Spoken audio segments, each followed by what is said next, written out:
Welcome everyone to CS Talks Live. I'm so excited to have this incredible group here today. It's been a long time since I've chatted with a few of you, but it's going to be an interesting chat, I'm sure. John, the last time we spoke, we were on stage I think it was at Traction. That was, I mentioned, I've never met you, not face to face. So this is an interesting time. As we go around and introduce everyone, I'd love you to share something that has surprised you over the last couple months from this lockdown, shelter at home. So Joe, why don't you go first, and then I'll introduce everyone as we share. Sure. Thanks, Julie. And hi, everyone. And hello to my fellow co-stars here, Bronwyn and Amanda. Great to see you both.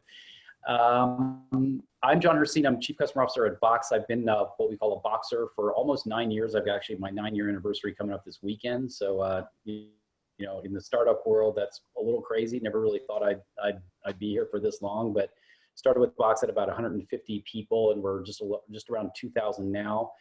And you may have seen, we just did our earnings release last night. We had a reasonable Q1 given COVID. Because what we focus on is essentially enabling workers to work in sort of a new way, a digital way, and with the big shift to remote work, that was actually pretty compelling reason for customers to stick with us. But we think a lot about things like retention and expansion and everything else that folks in customer success think about. One thing that surprised me, I don't know if this is not super surprising, but the resilience of our teams under these circumstances has been pretty impressive. The ability, to quickly pivot to remote work is not that surprising because we're a fairly mobile workforce anyway. Everyone's got a laptop. Most of the software we use is SaaS software. So from that, like the technical standpoint of shifting remote work, not that big of a deal, not that surprising, but just the ability to continue to get work done and in some cases actually do things faster than we were doing them before has been like pretty impressive and pretty surprising, and I think resonated well with our customers. So that's one quick thing. Yeah, that's a great point. I think I've heard a lot of the productivity has increased, but what's interesting about what you just said is a lot of people feel like if you can't just swing by somebody's desk, how are you going to get those, how are you going to move things fast? But you just mentioned you're getting things done faster. So that's, why do you think that is?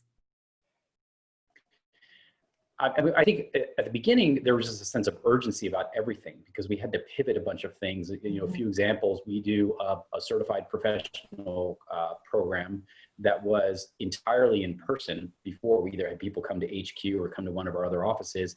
And we actually felt really strongly that part of the experience was the customers who came to the program actually seeing how we work and how we interact with each other and that kind of thing. So we felt the in-person part was really critical. We were working on an online version of the certification kind of behind the scenes, but like kind of slowly. And all of a sudden it was like we had to cancel in-person classes, and we accelerated the moving to the online version basically by a full quarter. And we started it live in May. So we kind of launched it in May when we weren't planning to launch it till at least our Q3. So I think part of it was just the urgency of like, we have to do these things quickly. And it just sort of forced people to work in that mode. Yeah, it's just kind of worked for us. That's great. Amanda Schmidt, you've been at PandaDoc for about a year now. Oh, and I have a daughter coming into the room. About a year. Tell me a little bit about how it's going and what has surprised you recently in these times. Yeah, I would say I've been at PandaDoc about 10 months. Very green team initially. They just formed the CS team about a year ago in May. And so it's been a very intense journey over the past 10 months to turn it from a reactive team into a proactive and a commercially minded team. I think one of the things, I agree with John, and congrats on your anniversary. That's awesome, 9 years. I'm like you, I don't know that I could be at a company 9 years, but that's terrific. And who knows, maybe I'll be at PandaDoc 9 years. It's a pretty awesome place. I agree on the resilience. I expected a lot more fallout. The one thing that has surprised me is productivity. And you just mentioned it a minute ago, but given how young our team is, and in many cases, it's their first job or their second job. Not many of them have been a CSM before. And so to have them shift immediately to be remote, they didn't skip a beat. We've exceeded our numbers at PandaDoc. April was our biggest month to date, and we're trending to exceed our numbers for the year, and we're growing at a rate of about 60%. That's great to hear. And I can only imagine. I mean, I've all the programs even that outside of the corporate world that it feels like we've adopted, e-signatures and whatnot. Even the kids programs that I'm signing my kids up for, where in the past I've said, hey, can I just, why do I need to fill this form out by hand? They're all of a sudden accepting, this more and more. So we're moving into the consumer world, I think, even more. Yeah, we're seeing a lot of, I won't say new use cases, but intensity, like in education, like you just mentioned, or construction even. A lot of companies, in order to have someone approved to go on site, whether it's a building or a construction site, they're requiring people to sign waivers for COVID, for example. So our business hasn't slowed, it's been intense. Yeah, that makes a lot of sense. Yeah. That's really interesting, all these different industries. Bronwyn, so you are probably, this is probably most, 1 second, you've probably been in one of the most interesting times because you started at a new company just when just when this all happened. And as you answer, I'm going to go off screen for a minute and help my 2-year-old who's climbed a ladder. So I can hear you. I'll be right back. Okay. So I joined Shopify as head of retail operations about a month ago, and merchant success rolls into me there. I had been in talks and agreed to join Shopify pre-COVID, and so it was a bit of a night and day shift in a short period of time of what that world looks like.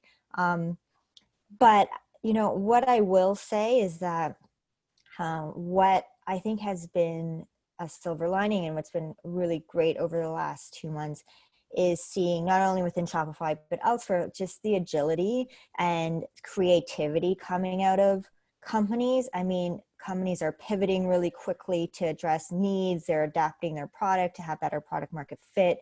And within Shopify, I mean, you hate to say some companies are doing well in this situation.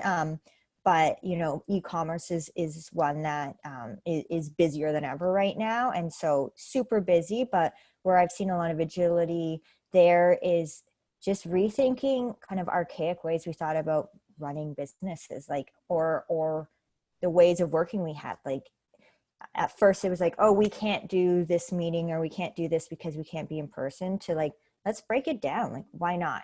Like, what would make that possible? So Shopify was supposed to have a massive merchant conference, Unite, and within a month pivoted that to an online conference. And it was really, really successful and able to get way more attendance than they ever possibly could. And it was really just stop having that fixed mindset of we can't do this, and just how do we do it now? Yeah, I love that. You mentioned you feel bad talking about companies doing well, but I think it's actually a really important message, right? So many people are concerned about our economy. And I think, what you just said, Bronwyn, and everyone, right? There are industries that are taking us out of archaic or old ways of doing things and speeding things up. John, you mentioned a box. You're now an online learning for onboarding. You were going to do it, you sped it up, and now you're doing it and you're benefiting from it. And you're showing that there are areas of this economy that can boom, even though we're not business as usual. And, announcements from both Shopify and Box recently, and I'm not sure, Amanda, about PandaDoc, you'll fill us in a sec, but you just announced work from home at least until 2021, if not longer. So you're really embracing this and saying, look, we can do great things, and really adopt this.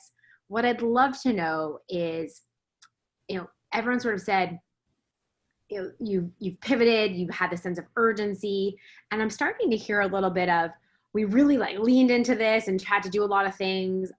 How are you going to both keep the culture going. So there's things that happen when you're in person, right? There's unique things that can happen outside of, you get to see people's homes and kids and things like that, but will that wear off at some point? And how are you going to maintain that culture? And also, if you're at home, if you're in your office all the time, what do we do about burnout?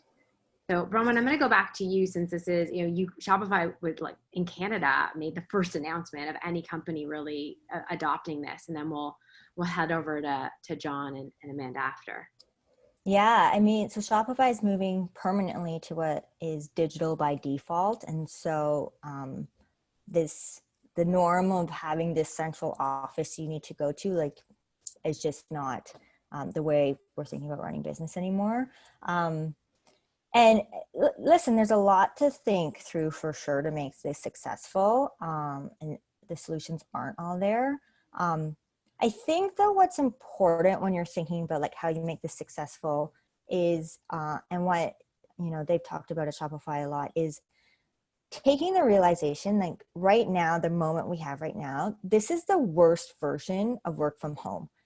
Like schools aren't open, people are in these tiny spaces, they don't have a desk, I'm in my bedroom, you see it right now. Like, this is because we were thrown into this last minute and it was not with like a planned mindset, right? And I mean, all of us are talking about how surprised we've been at performance and agility and people able to move and adapt in the worst version of this. And so, like, imagine in time when you can have childcare sorted out and you can, figure out what an office space is, or maybe you're living in a home that makes more sense for your family, or whatever that is, what that level of like productivity could be. And so that's a lot of like what we're focusing on now. Like there's immediate needs the teams have, and we're aware of it, and having empathy and realizing people need space and flexibility because this is a crazy time, but also helping to try to move to that future where some of the things that are very hard right now, like we can change with time. And so, let's move to that and get to more permanent solutions. Yeah, I think that's a really interesting point. John, go ahead. Yes, I agree with that completely. I think you're sort of thrust into it, you do the best you can, but at the same time, you've got people who have been working from home. We've got field employees in both sales and CS who've been used to this for a while, and they're kind of looking around going, what's the big deal? Right now, your point is, because of things like childcare, it is different, right, than normal work from home. So people have had to react to that. But I kind of see this whole thing as sort of the great equalizer. Like every single person is in exactly the same situation, at least in terms of, being forced to work from home when they weren't necessarily planning to. And it sort of, I think it's actually been a positive in the sense that when you're very HQ centric or office centric, which Box historically has been, the people who are remote always feel like they're at a bit of a disadvantage from a culture perspective, from a productivity, collaboration, relationships, all that, right? It's just harder if you're remote because it's an afterthought that you've got people in a different situation when the bulk of the company is all sitting together. And now we all have to understand what it means to work this way, and it just equalizes. And another example of that is that I think at the beginning we all sort of worried mostly about parents, because it's like, oh my gosh, now we've got parents who are at home and they've got kids and they don't have childcare and all that. Well, guess what? Younger people who don't have kids yet also have their own struggles, right? Imagine if you're 25 and you're sharing an apartment with two roommates and you're all working from home, right? And you can't go to the Starbucks to, get away from it and get some quiet, peaceful, time there. So everyone's got a different, unique kind of challenge around this. And it's, I think it's very equalizing, and I think some of the lessons from this are going to stick. I don't think we'll ever go exactly back to the way things were. Yeah, that's generally the theme I'm hearing too. We aren't going back to the way things were. And I'd love you to predict, in a few minutes, I'll give you some time to think about it. What is it going to look like, right? So, we think we kind of know, okay, we're working from home for a while, but when this is, where do you think we might net out? Amanda, over to you. I'd love you to weigh in on the remote piece, but also you mentioned that you're expanding to all these new verticals. I'd love you to share a little bit more about, all of a sudden new verticals pop into your customer base and you have to treat them differently. So how have you adapted quickly to Mm-hmm. So all good points on the remote aspect. I think we were having some challenges with our facility, our headquarters in St. Pete, and there I'd say a few weeks, we considered as a company not going back to a headquarters and going 100% remote. Interestingly enough, we did a survey, and the first responders of the survey, everyone was good with working remote. Fast forward to 2 weeks into the survey, some people had very different opinions, now that they'd been locked down, for a couple of weeks or sheltered in place. But some of the tactics that our HR team and our leadership team put into place to help everyone, whether they're married or single or kids or no kids, focus on, furthering education, reminding everyone of the budget for that. And by the way, I signed up for Masterclass. It's awesome. You should try it. It's one of the best $180 I've spent in a long time. Doing certain events online, like happy hours or, whatever the case may be. We do surveys every other week. We now have a new drop down in Lattice, COVID day. People need to walk away sometimes. This is a very unprecedented, who knows what's going to happen next, very uncertain. Sometimes people just need a few hours or they need a day, and no questions asked, just go do what you need to do. Take care of your mental health. HR's been sending little presents to everyone, cookies, succulents, fun things like that. We've opened up new Slack channels, to increase the collaboration, and probably taking the first few minutes of every meeting just to do a check-in, and kind of like you did at the beginning, and ask everyone how they're really doing, and then just listening and empathizing. Yeah. I'd say we haven't seen new verticals, we've seen new use cases, but one of the most interesting ones, and this won't be a surprise, is I didn't realize how many customers in our base, I think we've got about 17,000 now, that were in the event space and planning. And that particular industry has been hit so hard. So a good portion of my time has been working with those customers and finding a win-win for both of us. Obviously, we don't want churn, but obviously they can't pay. So sometimes it's just a very simple, flexible payment term situation that you give that maybe you wouldn't have given in a new business situation. So with 1,700 customers, and I'm really glad you mentioned that, because we definitely are hearing about certain industries that are hit so hard. Events is definitely one of them. How have you managed as an organization to really jump on that and make sure that you're reaching out to everyone when you have 17, did you say 1,700, 17,000? 17,000, yeah. 17,000, that's a lot of phone calls, right? So how have you done that? Have you effectively, and everyone on this call has a ton of customers. So, I'd love to, a big topic that I hear is, we need to proactively reach out to our customers, but how do we do that with such a huge base? Mm-hmm. Right now, we are in the middle of switching customer success platforms. So it couldn't have probably been at a more unique time. I'd say, the level of proactivity, because most of our CSMs today have pretty large bases. Our named CSMs have about 75 accounts.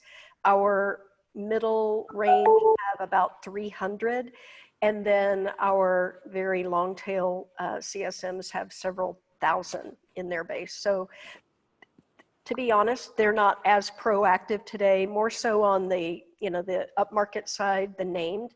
Most of the conversations we've had have been the customers being more proactive on reaching out and asking for help. But over the 17,000 that I mentioned, we've been tracking this. We've only had less than 120 cases of someone asking for some level of relief.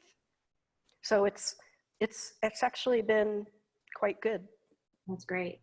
Yeah. Bronwyn, You are a bit new, but I'd love to know, as this shift has occurred, and actually this is a question for everyone, but I'm going to go to Bronwyn first. So I just wanted to give you a heads up. I'd love to dig into like what strategically has changed in your business. Have you had to change your metrics, any of your KPIs, what your team is measured on, what your group is measured on? What has changed there? And I think that's a big topic that I'd love to hear specifics from everyone that you can share. Yeah. So my division specifically is brick and mortar merchants. And so an area obviously hit like incredibly hard.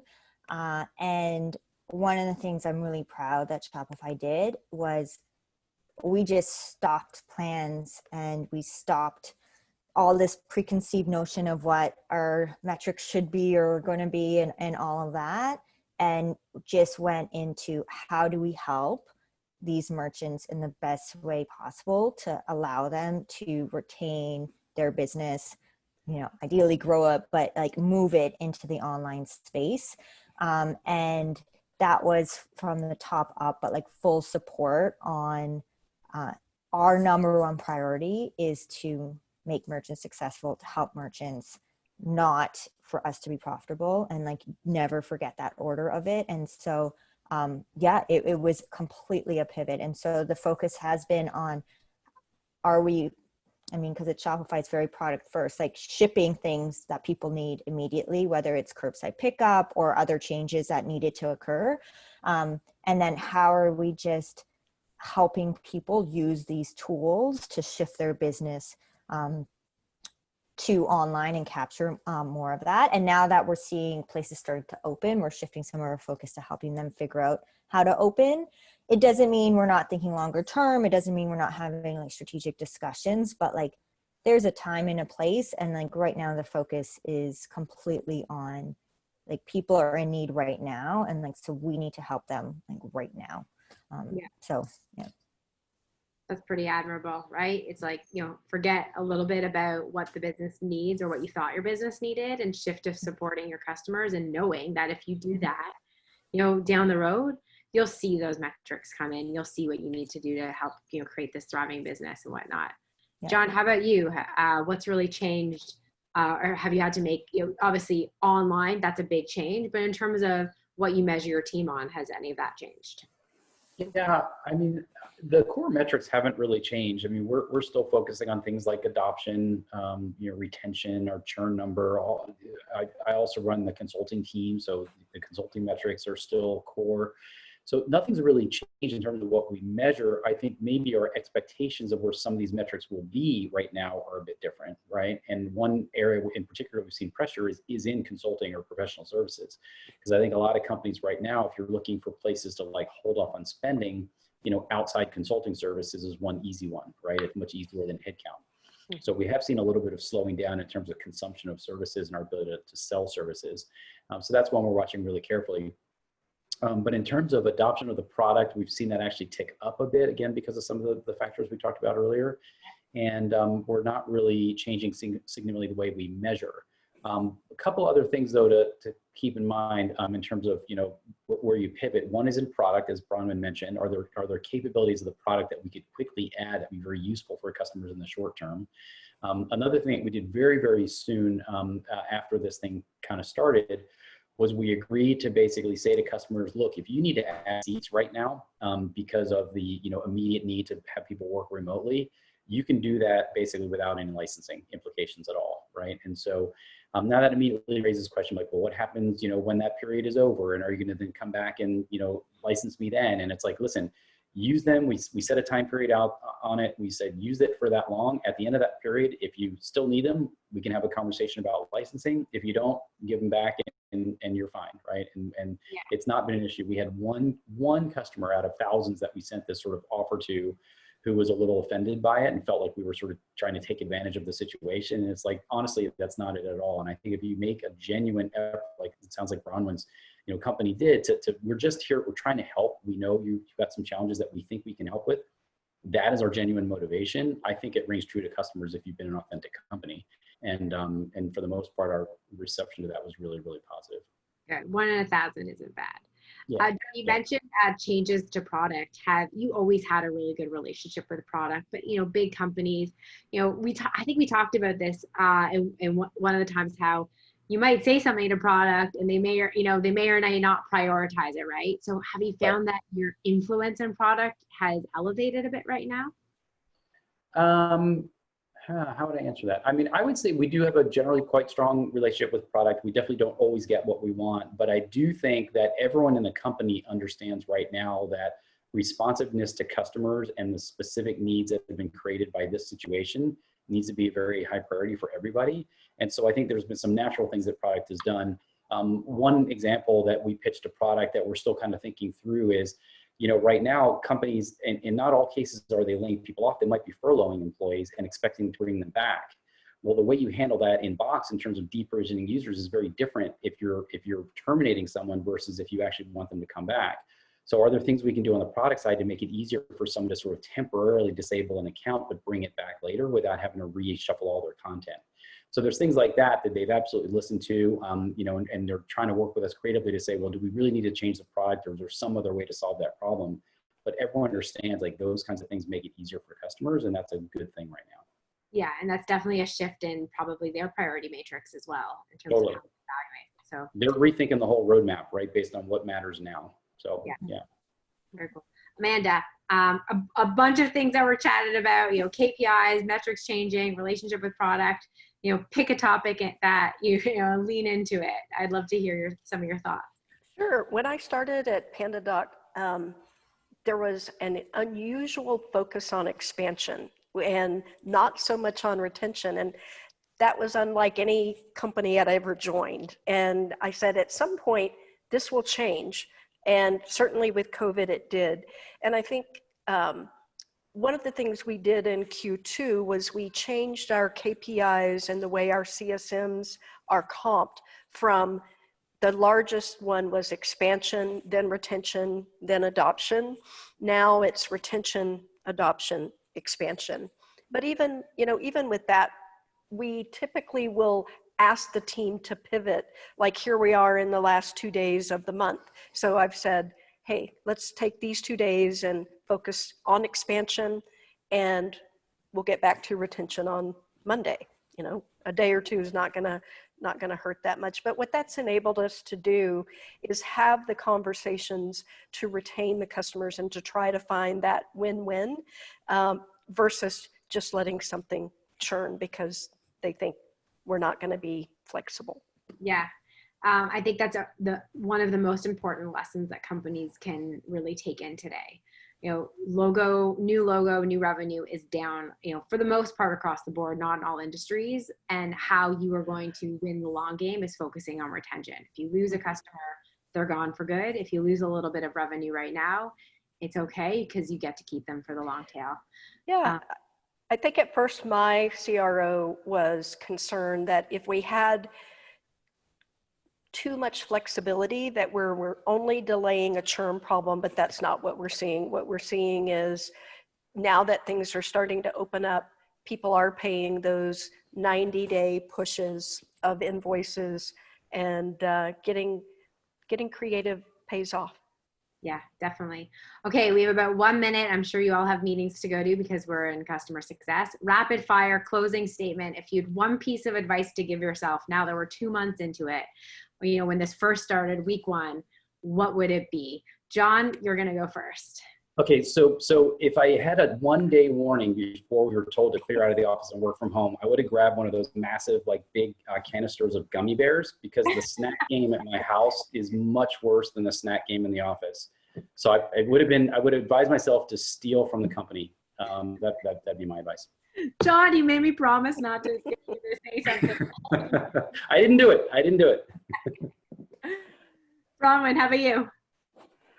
So one of the things I've been pivoting back towards is creating that social space, even though we're offline. And so starting to have just free meetings for free conversation, because that was something that I was really missing, and it builds the connections. And so I think I wouldn't have just jumped into skipping over that, and would have from the beginning made sure we had never lost touch on that type of stuff.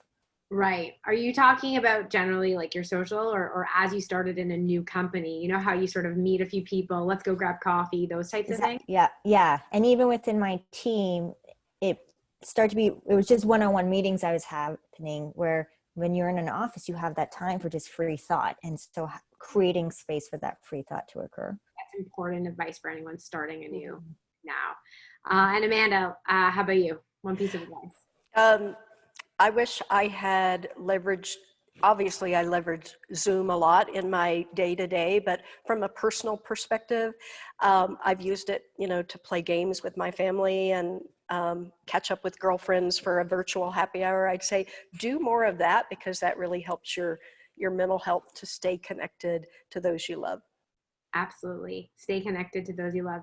This has been such a pleasure. It was so great to hear from all of you. Thank you so much for spending your time with us and joining the CS Talks, and hope to connect with you all again soon. Have a great rest of your week.